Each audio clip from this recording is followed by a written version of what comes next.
काफी बार क्या होता है, स्टूडेंट सिर्फ पढ़ाई किए जाता है तो वो पढ़ाई के प्रेशर से एग्जाम से संबंधित इंस्ट्रक्शन पढ़ना भूल जाता है, तो फिर एग्जाम देने जाता है तो उसको कई दिक्कत का सामना करना पड़ता है। तो ऐसे ही कौन कौन से इम्पोर्टेंट इंस्ट्रक्शन है जो स्टूडेंट्स को एग्जाम देने से पहले ध्यान में रखने चाहिए, तो इस वीडियो के अंदर उन सभी के बारे में डिटेल से बात करने वाले हैं। तो आप वीडियो को अंत तक देखिएगा क्योंकि वीडियो आपके एग्जाम में बहुत हेल्पफुल रहने वाला है। हाय एवरीवन, मैं जितेंद्र आप सभी का पैरामेडिकल कैरियर पॉइंट के इस यूट्यूब चैनल पर स्वागत करता हूं, जहां पर आपको राजस्थान पैरामेडिकल डिप्लोमा कोर्सेज के रिगार्डिंग हर एक छोटी बड़ी अपडेट मिलती रहती है। आज के इस विशेष वीडियो में बात करने वाले हैं जो भी students Rajasthan paramedical diploma courses का एग्जाम देने जा रहे हैं।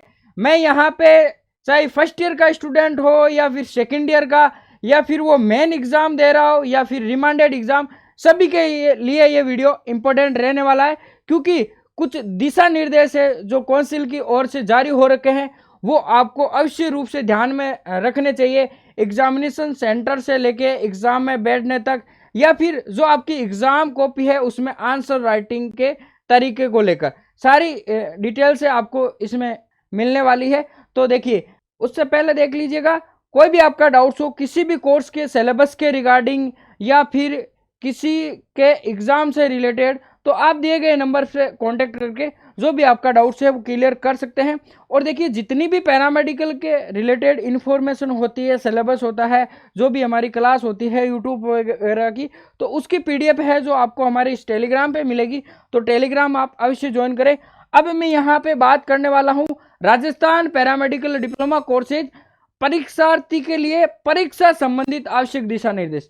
अब चाहे आप पहली बार एग्जाम देने जा रहे हो या फिर आप रिमांडेड का एग्जाम देने जा रहे हो, फर्स्ट ईयर के स्टूडेंट हो या सेकेंड ईयर के, परीक्षा से संबंधित मैं आपको यहाँ पे कुछ टिप्स देने वाला हूँ जो काउंसिल की ओर से जारी हो रखे हैं।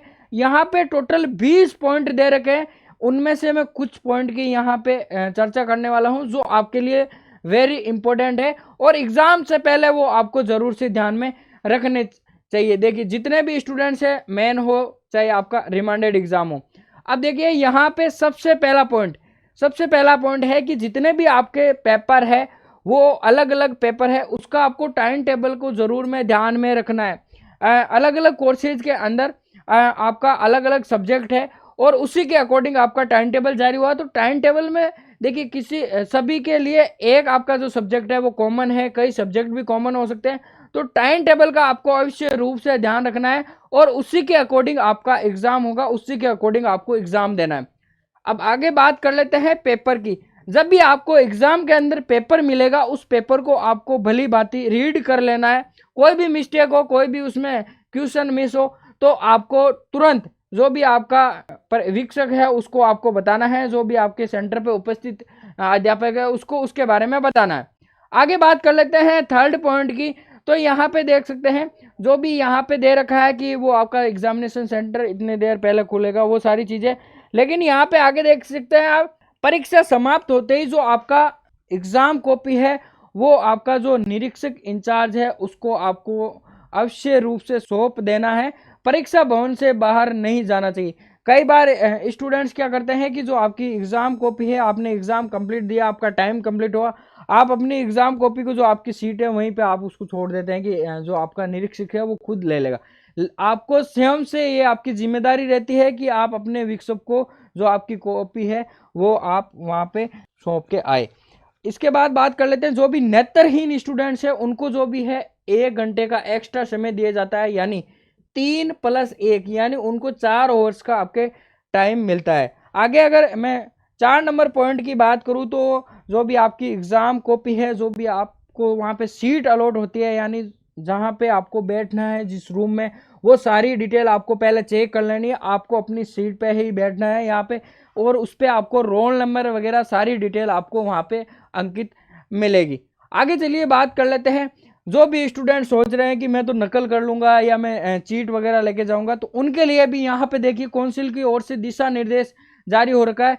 आपके पास जब भी आप एग्जाम देने जाए, जब आपको एग्जाम कॉपी पेपर मिल जाए, तो जो भी आपके वहाँ है सारी चीज़ें आपको देखिए यहाँ पे देख लेना कि वहाँ पे कोई नकल की वस्तु या वगैरह कोई भी कागज वगैरह तो वहाँ नहीं है। इसके अलावा अगर आपके पास भी कोई नकल चीट वगैरह पाई जाती है तो देखिए यहाँ पे अध्यादेश 152 के अंतर्गत आपके ऊपर कार्रवाई की जा सकती है। और अगर आप देखिए नकल करते हुए पकड़े जाते हैं तो जो भी आपका सब्जेक्ट है, जिस सब्जेक्ट में है उस सब्जेक्ट में आप तुरंत फेल कर दिए जाते हैं। तो इस बात का भी विशेष रूप से आपको ध्यान रखना है, बहुत सारे स्टूडेंट्स ऐसी गलतियां करते हैं। आगे बात कर लेते हैं 6 नंबर पॉइंट की। परीक्षा के दौरान वीक्षक आरपीएमसी यानी जो भी फ्लाइंग स्क्वाड होता है, आरपीएमसी जो भी आपके वहाँ टीचर वगैरह होते हैं वो आपको चेक कर सकते हैं कि आपके पास कोई नकल वगैरह की जो भी चीट वगैरह तो नहीं है। तो आपको उससे जो भी आपको चेकिंग वगैरह करेंगे वो सारी चीज़ आपको वहाँ पे बतानी पड़ेगी, वो सारी चीज़ें हैं। अगले पॉइंट की बात कर लेता हूँ, उत्तर प्रश्न के दोनों ओर लिखे जाने, यानी जो आपकी एग्जाम कॉपी है उसमें आगे और पीछे दोनों तरफ आपको आंसर राइटिंग करनी है। ऐसा नहीं कि आप कोई पेज को खाली छोड़ रहे हैं, आगे आंसर लिख रहे हैं, पीछे लिख रहे हैं, ऐसा आपको नहीं करना है यहाँ पे। और देखिए उत्तर पुस्तिका का कोई भाग न फाड़ा जाना चाहिए और न ही मोड़ा जाना चाहिए। यदि परीक्षार्थी अपने उत्तर के किसी भी भाग को रद्द करना चाहता है तो ये ऐसा साफ क्रॉस लाइन खींचकर कर सकता है। मान लीजिए आपने कोई गलती से आपका पेज मिस हो गया तो आप वहां पे क्रॉस लाइन करके उस पेज को बता सकते हैं। बाकी अगर कोई क्वेश्चन गलत हो गया तो भी आपको वहां पे क्रॉस लाइन करनी है, पेज को मोड़ना फाड़ना नहीं है। आगे बात कर लेते हैं, अगले पॉइंट की बात कर लेते हैं। देखिए वेरी इंपॉर्टेंट, अलग अलग प्रकार के कोर्सेज हैं तो आपके जो एग्जाम का जो पैटर्न है वो भी अलग अलग है। मैं यहाँ पे बात कर लेता हूँ जैसे DOTT स्टूडेंट्स की, जो भी ऑपरेशन थिएटर का कोर्स कर रहे हैं। DOTT स्टूडेंट्स की क्या होता है कि 2 भाग में आपका पेपर रहता है। पेपर तो एक ही मिलेगा लेकिन उसके भाग कितने रहेंगे, 2। यहाँ पे रहेगा खंड ए और खंड बी। तो देखिए पहले खंड में से भी आपको जो आपका क्वेश्चन है वो आपको करना अनिवार्य होता है, एक क्वेश्चन शायद फर्स्ट क्वेश्चन, और खंड बी है उसमें से भी आपको क्वेश्चन करना अनिवार्य होता है। तो ये आपको विशेष रूप से ध्यान रखना है। अगर आपके खंड अलग अलग दिए गए हैं तो परीक्षार्थियों को भली भांति जांच लेना चाहिए। कई बार स्टूडेंट्स क्या कहता है, मुझे तो पहले वाले क्वेश्चन सारे आ रहे हैं तो मैं पहले वाले कर लेता हूं, उसको छोड़ देता हूं। लेकिन यहाँ पे ये गलतियां आपको नहीं करनी, क्योंकि पहले भाग में से भी आपको एक क्वेश्चन अटेम्प्ट करना अनिवार्य है तो दूसरे में से वहां पे पेपर पे ये सारा दिशा निर्देश आपको देखने को मिल जाएगा, उसकी अनुपालना करना चाहिए। फिर तभी तो आपके नंबर करते हैं। आप बोलते हैं कि सर मेरे नंबर ही नहीं आए, मैं तो पूरा क्वेश्चन करके आया, पूरी कॉपी भर के आया। ये सारी चीजें आपको गलतियां हैं जो नहीं करनी है। संबंधित भाग के ही प्रश्न परीक्षित किए जाए, दूसरे भाग के रद्द समझे जाएंगे।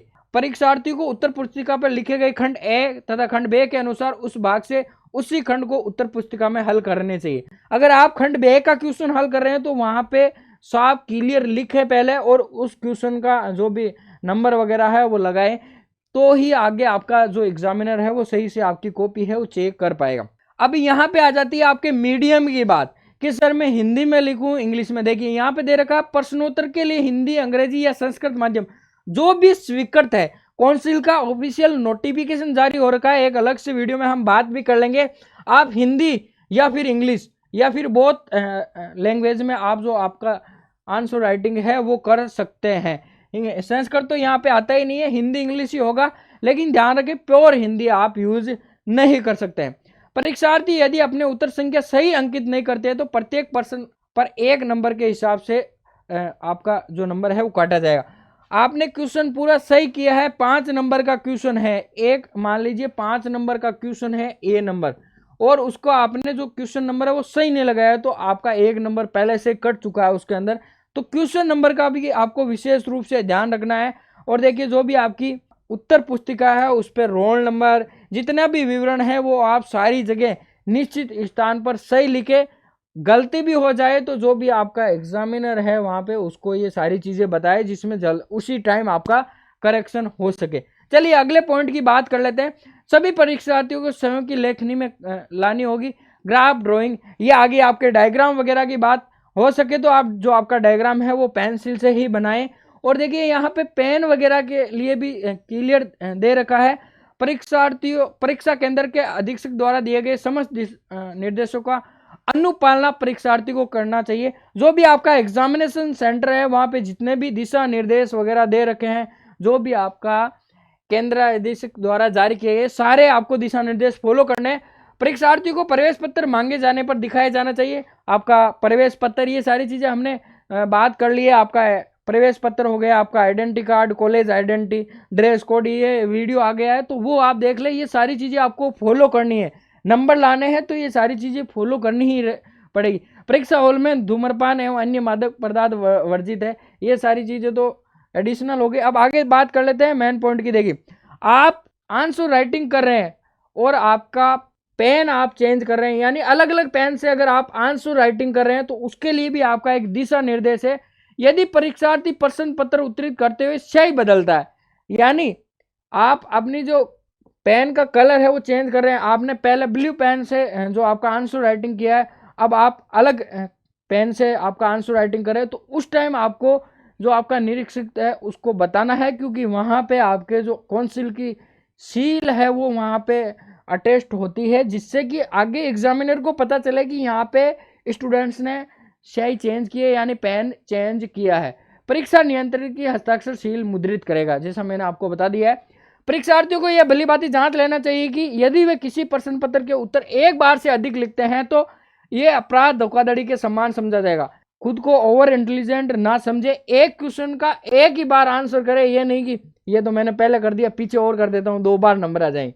तो इस बात का विशेष रूप से ध्यान रखें, एक क्वेश्चन का एक ही बार आंसर लिखना है आपको, ठीक है। परीक्षार्थी उत्तर पुस्तिका में अंतिम प्रश्न के अंत में समाप्त शब्द लिखे तथा शेष बचे पृष्ठों पर क्रॉस करें। 40 पेज की आपके कॉपी आपको मिलने वाली है, 30 पेज आपने भर दिए हैं और आपके सारे क्वेश्चन कंप्लीट हो गए, 5 क्वेश्चन। तो पीछे के जो 10 पेज हैं वहाँ पे आपको क्रॉस राइटिंग करनी है। इसके अलावा ध्यान रहे एंड में आपको समाप्त शब्द भी लिखना है। यहाँ पे देख सकते हैं काउंसिल का दिशा निर्देश है, परीक्षार्थी उत्तर पुस्तिका में 2 उत्तरों के बीच में कोई भी पृष्ठ खाली नहीं छोड़े। एक क्वेश्चन के बीच में आपको दूसरा क्वेश्चन कर रहे हैं तो उसके बीच में आपको पृष्ठ खाली नहीं छोड़ना है, कंटिन्यू आपको क्वेश्चन करते रहना है। यदि भूल से 1 या 2 पृष्ठ छूट जाते हैं तो कृपया प्रत्येक पृष्ठ पर परीक्षक के निर्देश के लिए अवश्य लिखें। यानी आप फर्स्ट पेज पे क्वेश्चन कर दिए, बीच के 2 पेज छोड़ के आगे सीधे चले गए 4th पेज पे, तो बीच में आप PTO लिख सकते हैं। जो भी आपकी ये एग्जाम कॉपी होती है यहाँ पे नीचे PTO, तो कृपया पृष्ठ उल्टे, ऐसा कुछ इसका हिंदी में अनुवाद होता है। तो इससे पता चल जाएगा एग्जामिनर को कि आगे भी स्टूडेंट्स का क्वेश्चन किया हुआ है। ये सारे दिशा निर्देश है वो आपको फॉलो करने हैं। अब देखिए यहाँ पे मैं अगर इस मीडियम की बात करूँ हिंदी और इंग्लिश में, तो देखिए जो स्टूडेंट्स हिंदी और इंग्लिश का राइटिंग करना चाहता है आंसर राइटिंग, तो इस प्रकार से आप राइटिंग कर सकते हैं, इस प्रकार से आप अपना आंसर लिख सकते हैं। प्योर हिंदी आप यूज नहीं कर सकते, इंग्लिश जरूर यूज कर सकते हैं, हिंदी आपको प्योर यूज नहीं करना। इस प्रकार से आप बोथ लैंग्वेज में आंसर लिख सकते हैं और इस प्रकार से आपको आपका जो पेपर है वो देखने को मिलेगा। यहाँ पे आप देख सकते हैं जैसे ये आपके क्या है DRT का पेपर है, यहाँ पे ये DMLT का CP का पेपर है, हिंदी इंग्लिश के अंदर ही आपको क्वेश्चन देखने को मिलेंगे। तो यहाँ पे खंड A और खंड B का कोई मैटर नहीं है, यहाँ पे 7 क्वेश्चन है, इनमें से आप कोई सा भी क्वेश्चन अटेम्प्ट कर सकते हो। 5 क्वेश्चन आपको अटेम्प्ट करने हैं, लेकिन जैसे कई है आपके अलग अलग कोर्स में, यहाँ पे DOTT की बात करूँ शायद ECG में भी ऐसा होगा, मेरे को जहाँ तक आइडिया DOTT के अंदर तो ये कन्फर्म है। तो इन चीज़ों का आपको विशेष रूप से ध्यान रखना है, ठीक है। और कोई आपका डाउट्स हो, दिक्कत आ रही हो, प्रीवियस ईयर के जैसे मैंने अभी आपको पेपर बताए वो आपको नहीं है आपके पास, और वो भी आप एक बार फिर से देखना चाहते हैं, आंसर राइटिंग का तरीका भी और वीडियो के माध्यम से समझना चाहते हैं, तो उसके लिए आप एक बार ऐप जरूर विजिट करें। ऐप पे ये सारी चीज़ें आपको देखने को मिल जाएगी। कोई भी डाउट्स हो आपका दिए गए नंबर पे आप कॉन्टेक्ट कर लीजिएगा, वहाँ पे जो भी आपका डाउट्स है वो जरूर से क्लियर किया जाएगा। ऐसे ही नए वीडियो के अंदर मिलेंगे, तब तक के लिए धन्यवाद।